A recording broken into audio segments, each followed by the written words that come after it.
Today, Taphophiles, it is October, the spooky month, and obviously have to squeeze in a cemetery seek.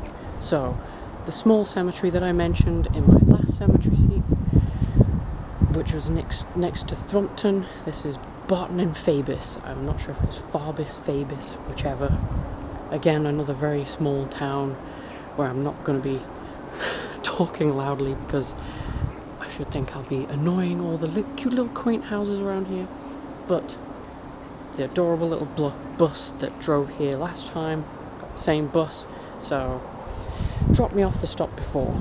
And I'm just going to take a view around the churchyard here. The church most likely, as always, isn't going to be open, so we're not going to try with that today. Most likely only Sundays. But we are at St. George's Church in Barton and Fabis.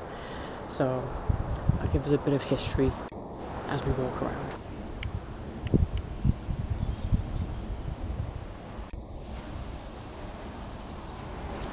Okay, so look at this really old door. I'll give you a bit of history of Barton and Fabis whilst I'm stood near this wonderful old door. So, Fabis comes from the word faber, which is Italian for bean, so it actually is Barton and the Beans.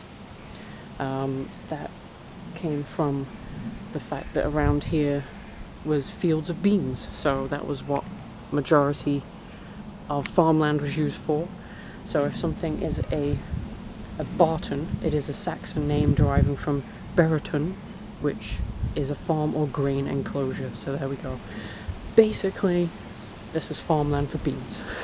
That's the majority of the description. It had a lot of connection to the Danish, and obviously the Vikings coming down the Trent and staying here. So a small parish that was in this area actually was known as Garbythorpe, and if something is called Thorpe, then that is a Danish word for settlement. So obviously the settlement peoples being the Danish and the Vikings. So that was from 1640 when it was known as Garbythorpe. That obviously came from the Vikings invading this area, which if you've seen the Thrumpton cemetery seek that I did, you'll see obviously further down that town also used to have a Viking name. So the whole area here was settled by the Danish and the Vikings. Researching this little area because I'm from Attenborough, so directly on the other side of the River Trent is Barton in Fabis, and I always wanted to visit here because you could just see it across the river.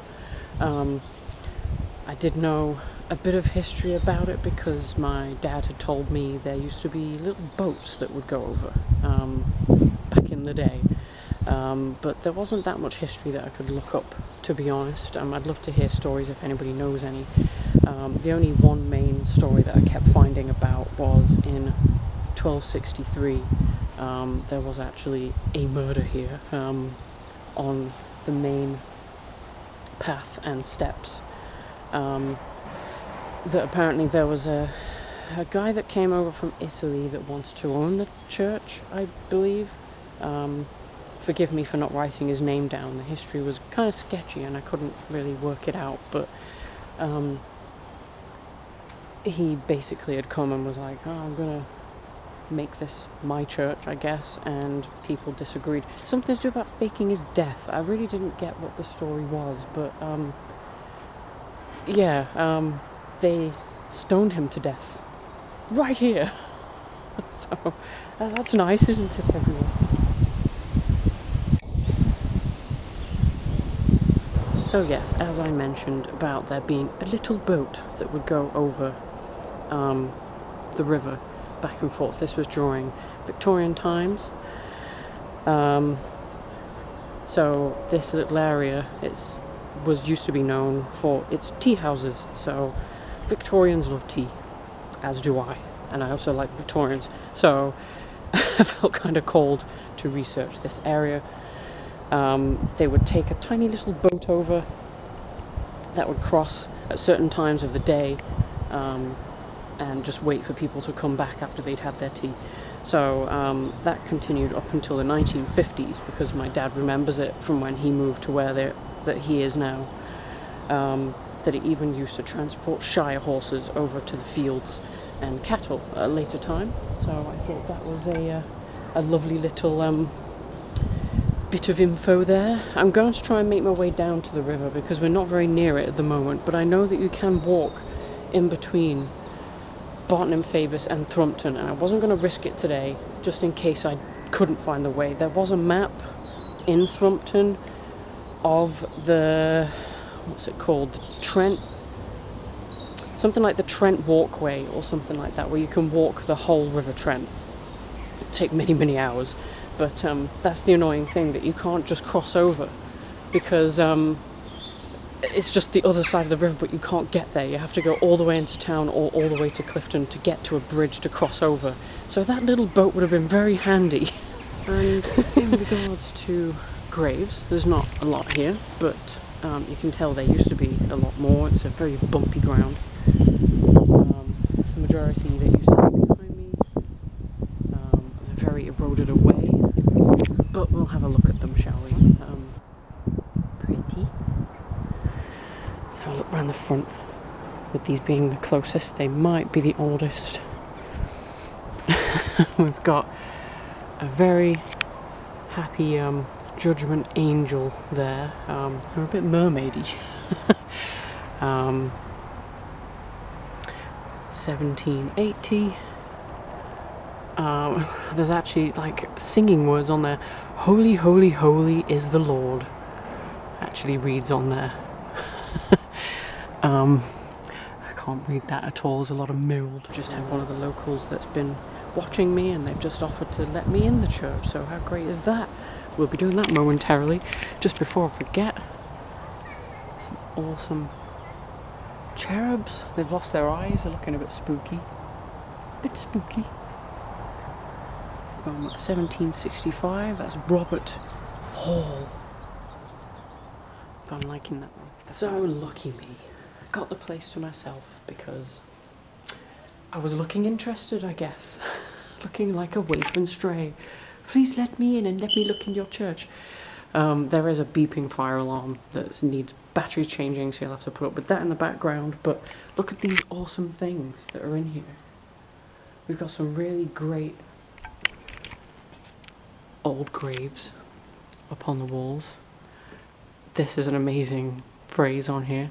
Richard Wilkinson, who exchanged this mortal for an immortal state. So Victorian. Mourn not for me departing friends, nor shake at death's alarms. 'Tis but the voice that Jesus sends to call us to his arms. That's very spooky. This, I'm not sure. Maybe they printed things on here. I'm looking for some info, everyone. Don't see anything right now, but... Oh, cruel death that could no longer spare a loving wife and tender mother dear. Great is the loss to those she's left behind, but she no doubt eternal joys will find. And that is Anne, the wife of Richard Stevenson. Fair and beauteous, young and gay, here she falls to death a prey. Bright and glorious, good and wife, there she mounts to wander skies. Doesn't rhyme, that's okay. There to reign in bliss above, perfect peace and perfect love. I'm loving those, they're so pretty. Okay, let's get looking around here before time escapes me.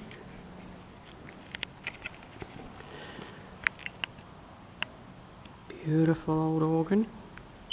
It's obviously still in use. It is still an active church. It is still used on Sundays. She said I could go all the way to the top. I don't know what that means, but I'm going to find out. Oh, that's definitely in Latin.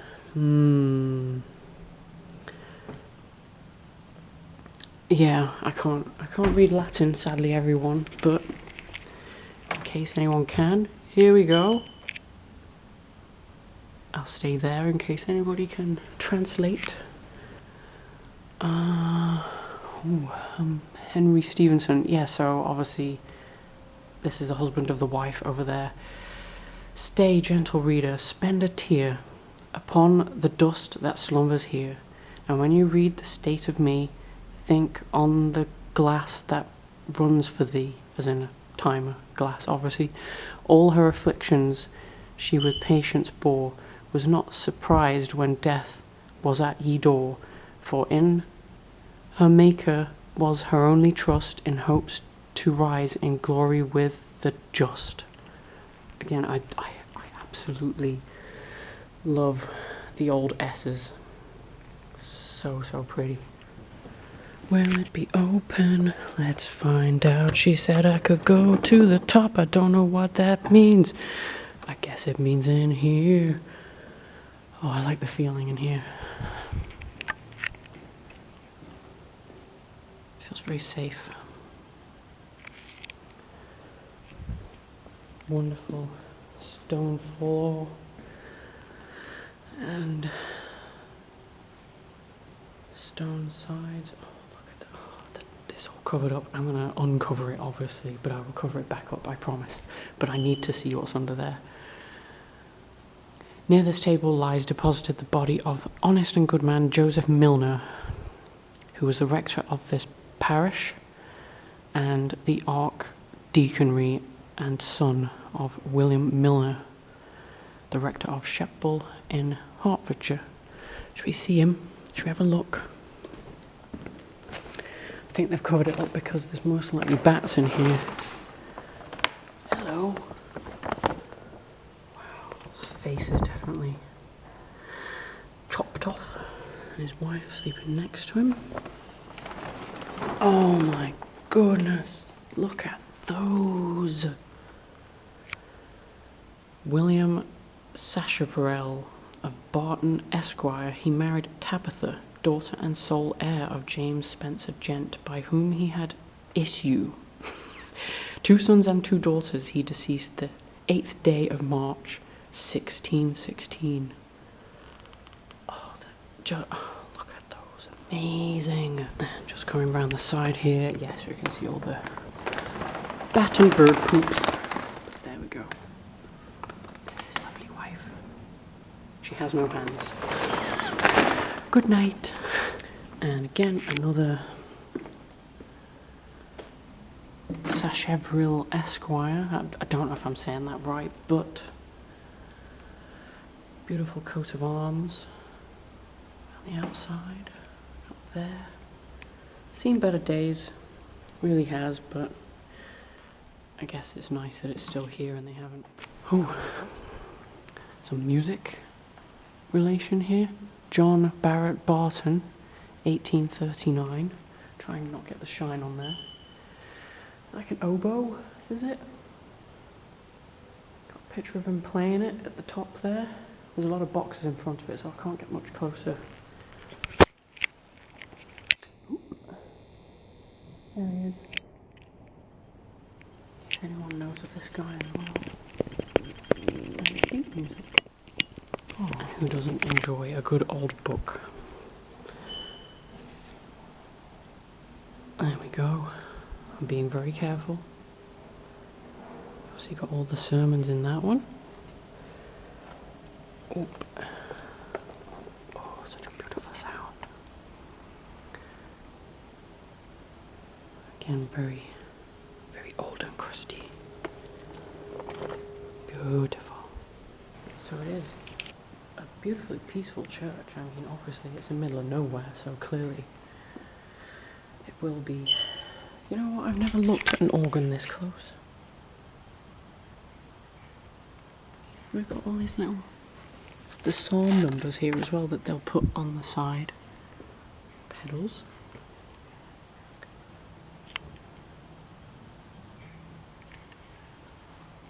It's me. Wow. And just before I outstay my welcome here, there's a little information on the side here. I'm going to hold it here so it can be paused and read by people, but it does say the first church was built soon after 1086. probably of perishable stone, but there was always floods. So, the present church was begun in 1369 after the Black Death had emptied 65 out of the 125 benefices in Nottingham.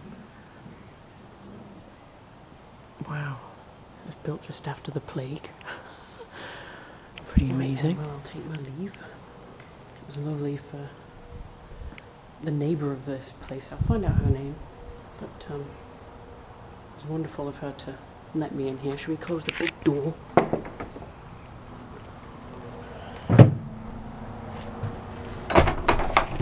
There we go. Locked up tight.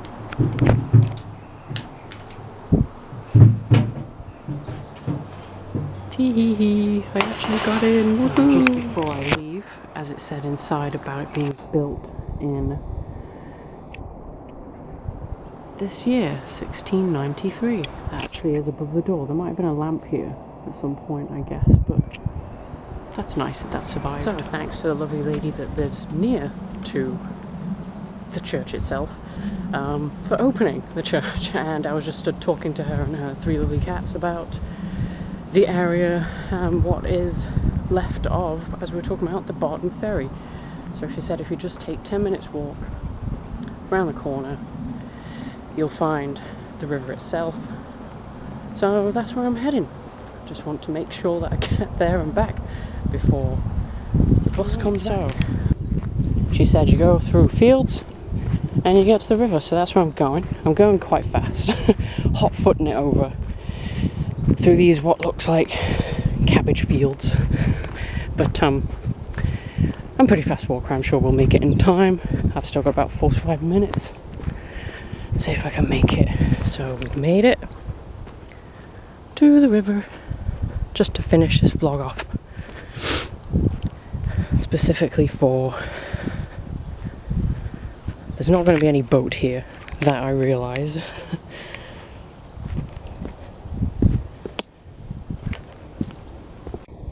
But